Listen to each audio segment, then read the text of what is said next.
Со барање да продолжи линеарното зголемување на пензиите, пензионери од повеќе градови излегоа на протест пред Уставниот суд.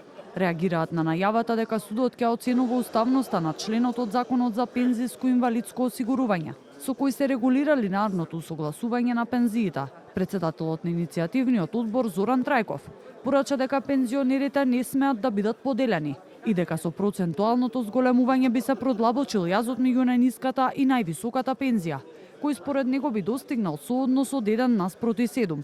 Присутните најавија дека протестите ќе продолжат пред повеќе институции, а следната локација ќе биде канцеларијата на Европската унија во Скопје. Барам да бидат сите пензионери да бидат единствени, не да бидат поделени на богати и на сиромашни. Нашата борба денес не е само за оваа група пензионери што се, него за идните генерации кои ќе бидат пензионери, кои ќе бидат да бидат со чест и достоинство да бидат. Да немат утре да се десе, да немат корка леп да јадат, лековите да не може да си ги купат. Темелните вредности треба да ги почитуваме од државата.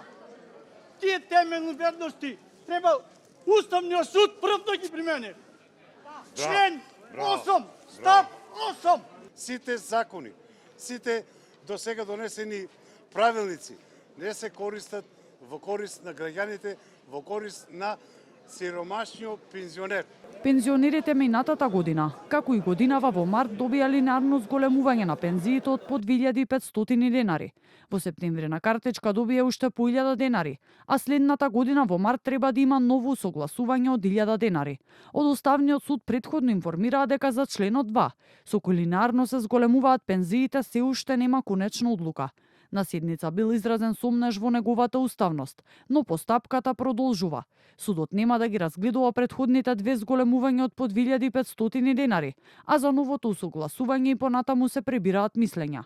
Директорот на фондот на ПИОМ Никола Мемов пак изјави дека според него линеарното зголемување на пензиите било исправен чекор, со оглед на тоа што трошоците за живот биле зголемени за сите подеднакво, но дека Уставниот суд оној што треба да го даде конечниот став.